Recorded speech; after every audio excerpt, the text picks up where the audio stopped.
Hello, everyone. This is Kerwin, and welcome to episode 101 of What's Happening Travel with Kusho and Kerwin. I am Kerwin, and Kusho is not here today. Um, Today, my background is a JetBlue A321. Scrolling down, see if you're watching, you can see it.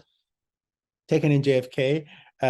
This is an old livery, and I have a picture of JetBlue because JetBlue just changed their livery. Uh, It's very blue, no cheat lines. And a cheat line is just a line that usually runs from the front of the airplane to the back of the airplane. And it kind of just breaks up the colors of the airplane. But now, partly it's not, they're not going to have the different tails anymore. It's going to be whatever the new scheme is, that's going to be it for every plane. So they'll start painting their stuff over. One of the things about airlines that do uh um livery changes is that it's not usually not just about the livery. And the livery, for those who don't know, is a paint scheme. And they usually do a lot more. So like the napkins will change, the marketing will change, the website will change, and things like that that goes with the whole new look and feel. The logo looks the same, but the the tail is very different. So over the next few years, you'll see the new color scheme rolling out. Now, I always think that airlines love to do this, right? Because it looks fresh. And sometimes when you get new CEOs, they like to do that. And JetBlue doesn't have a new CEO. Like they didn't just get a new CEO or anything like that. But I don't know why they're redoing delivery. They always come up with some reason of why it makes sense to do it. Um, Apart from aviation geeks, I don't think customers really care. All they want is the airplane to be clean, they want it on time, want the bags to be delivered, and they want to get food on the plane if that's the case. But oftentimes the airlines think that they need to do a rehash of everything. But for me, I think that's usually a very costly thing. And I don't know how they justify the cost of doing that because you're going to have a lot of these airplanes in the old scheme. It's going to take forever to change over. And then they have these special schemes. I don't think they're going to change those airplanes. They have I think they have an airplane that's painted in a New York Jets color scheme. And I don't think they're going to change those, but we'll see what they maybe it'll be a stylized version or something like that. Now, airplanes do have to get painted from time to time. And so it's one of those things where you say, well, if we're going to have to paint the airplanes anyway, we might as well repaint them, we might have painted them in a different color scheme. But it's more than just delivery of the airplane. So I am, neither here nor there on it. Of course, as an aviation geek, it's fun to see new liveries, but I just don't think they're necessary. And lots of airlines, if you look at some of the airlines now, even Delta still has some planes in the old livery, I think. I know United still does, and American is probably done with all of them. But it's such a long process, and it's such a costly process but I don't know the airlines finances in the back end, but as a consumer, I just want you to get me there. And I want to get me there on time. I want a clean airplane. And I want good fare. That's really what's important. Yeah, the airplane should look good, but your current livery is fine. So maybe you should concentrate your time and money on making sure everything else works rather than doing this. Because I know so JetBlue is a good airline, but in the Caribbean, they're terrible. And I say this because so they have like some horrible times in the Caribbean, and they will leave at like 4 o'clock in the morning, or they'll arrive at like 1 o'clock in the morning. And I'm like, seriously, this is the time you're arriving in the Caribbean at that time in the morning, because all they're thinking about is how they need to get people back to the hub so they can, connect them to where they need to go. But arriving at 4 o'clock at 1 o'clock in the morning in Jamaica is not a good thing. Departing at 4 o'clock in the morning is not a good thing. And so they need, and it's not just Jamaica. They've done the same thing in did they have a flight that arrives? Well, in Barbados, it wasn't so bad because they had a flight that arrived at like 5:45 a.m. or something like that. But if you look around the Caribbean, you'll see what I'm talking about. That during the summer, they have these interesting times that the flights arrives, and they're always like, in Jamaica, we say one dog Fred to arrive in the Caribbean. So you guys have a really large network, but that's something you should look at. I mean, you could think about it, right? You need people to get to and from the airplane and work the flights and stuff like that. And you're bringing flights in at that time in the morning. It's convenient only for JetBlue, not the employees and not the people who are actually, we need to get on the plane. So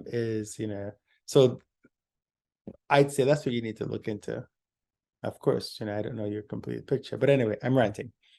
So that's one of the big news of the week. The other big news of the week is Qantas has now returned to New York, but they used to have a flight that I think it would do JFK to LA at some point, and then LA to Sydney. I know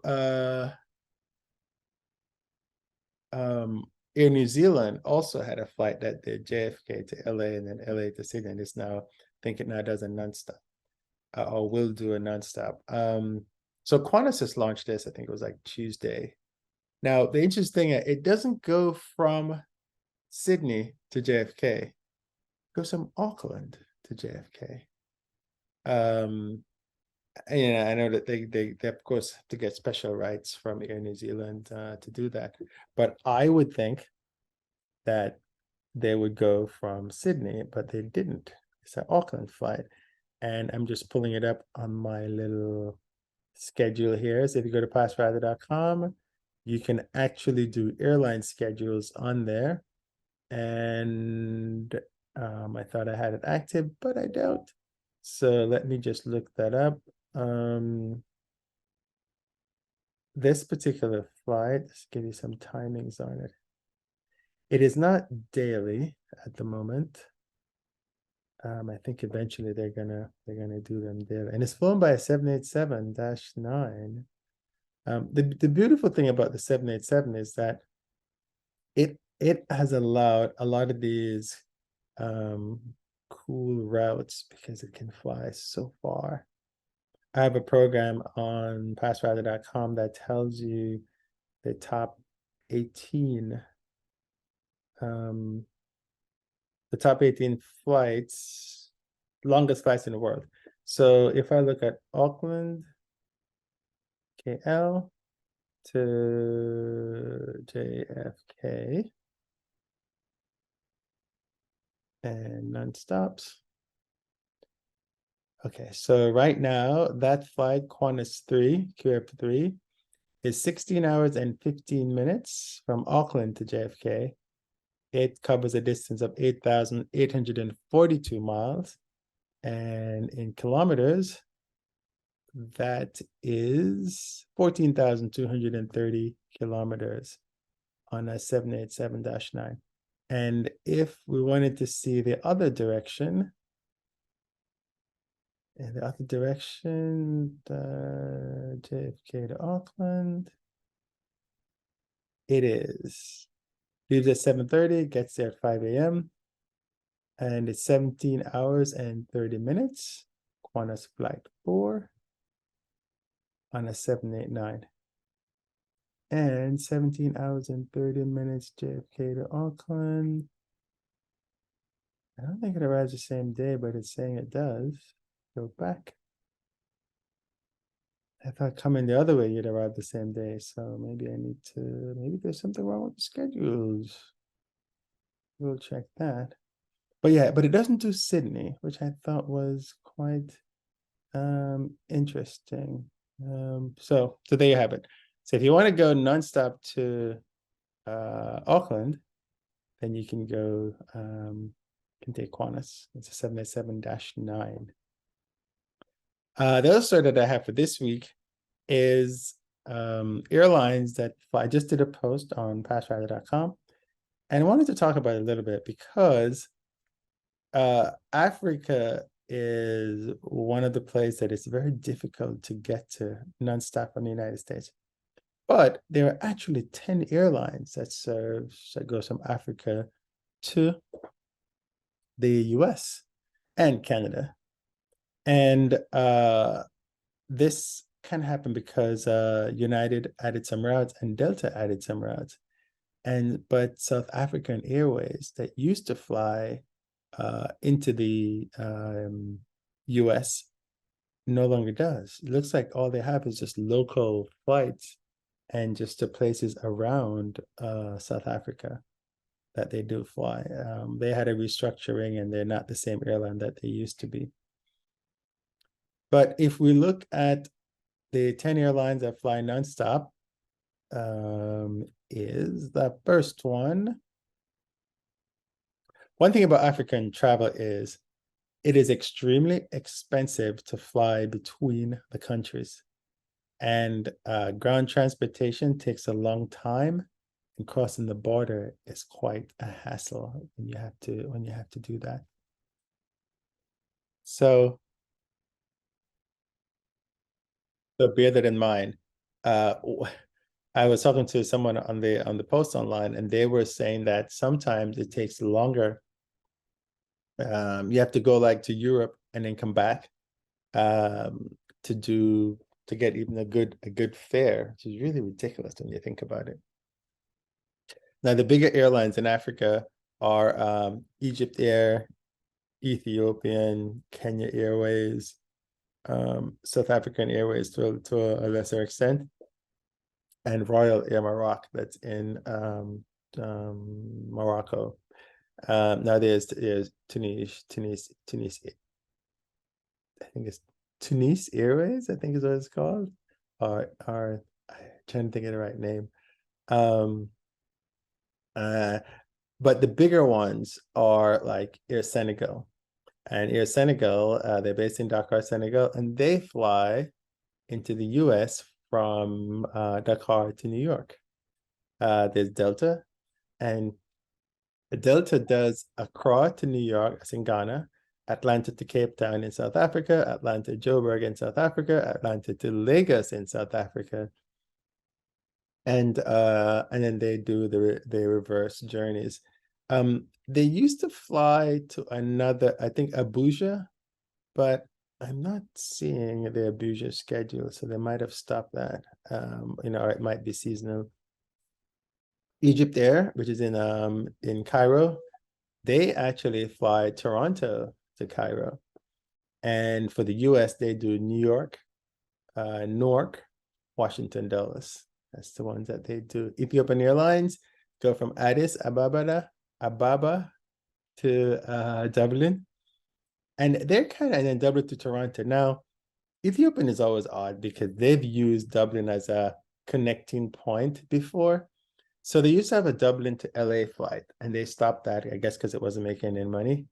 But now they're still using Dublin as a connecting point, but the other places in the US. So they have a flight that does Addis to Abidjan in Cote d'Ivoire, and then to New York. Then you have Addis to Dublin to Atlanta, Addis to Dublin to Chicago, Addis to Dublin to Washington, Dulles, Addis to Lomé in Togo to Newark, and then Addis to Lomé to Washington, Dulles. And then, of course, it does the flip. Well, not of course, because it doesn't do the, on the flip, you can actually do Chicago Addis. So it does the stop on the way to the US, but going back, it doesn't do the stop. So you get nonstop New York to Cote d'Ivoire, but that one actually goes to Addis. Then you have Newark to Lomé to Addis again, and then Washington Dulles to Addis, and then Washington Dulles to Lomé to Addis. So some flights will do a direct going back, and some are actually nonstop. Remember, a direct flight makes at least one stop, doesn't change the flight number, but you could change the equipment. Kenya Airways does Nairobi to New York. Royal Maroc does Casablanca to Morocco, and also Montreal to Morocco. Casablanca, Montreal, yeah, sorry. Casablanca to Miami, it does. And Casablanca to New York, Casablanca to Washington, Dulles, and then it does the reverse journey. Going further down, we've got SATA International. Now, SATA is pretty cool. I flew them to Ponta Delgado from Boston a few years ago. And this is when they were kind of changing livery. And now they're Boston to Ponta Delgado. And then they go to Praia, which is in Cabo Verde. Because Ponta Delgada is in Portugal, in the Azores.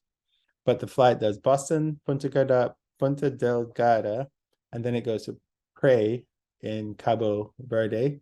And then it does the return journey to Boston. So you actually pass to another country. This is one of those, we talked about this before, Fifth Freedom Rights, where the airline has authority to fly passengers between two countries, one of which is not its own in essence. So in this case, it's Cabo Verde to Ponta Delgado to Boston, but the airline is based in Ponta Delgado, so I guess it's not technically not a Fifth Freedom Right, but they do continue into Africa. So Tunis Air, they're based in Tunisia, and they fly to Montreal. Now, I was talking to someone about this, and they mentioned that there's a large Tunisian population in Montreal, which explains the flight, French. United Airlines, they do Accra to Washington Dulles, Cape Town to Newark, Cape Town to Washington Dulles, Joburg to Newark, Lagos to Dulles, Newark to Cape Town, Newark to Joburg, and then Washington, Accra, Washington, Cape Town, and Washington to Lagos. Now there is connecting service. So if you can't get on a nonstop flight, you can always connect over Paris on Air France, London and British Airways, Dubai and Emirates, Amsterdam and KLM, Frankfurt on Lufthansa, even Qantas over Perth, Qatar via Doha, and Virgin Atlantic via London Heathrow. And there might actually be some others, but I think these are the big ones. So you can still get to South Africa. I mean, get to the African continent by connecting flights. So those are the options that you have if you're going to fly to Africa from the US. Now, just remember, a lot of countries do require visas, and they're expensive. Some you can do online, some you actually have to send your passport and stuff to the embassies to get them done. You may require some health, there may be some health requirements.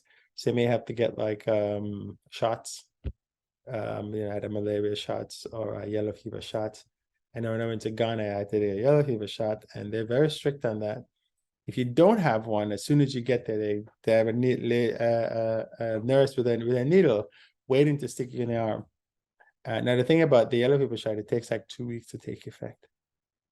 So, you won't be protected because it takes 2 weeks to be effective. But you can't go in unless you have that shot. Sometimes the airline won't even let you get on the plane unless you have the little yellow card with the little date on it.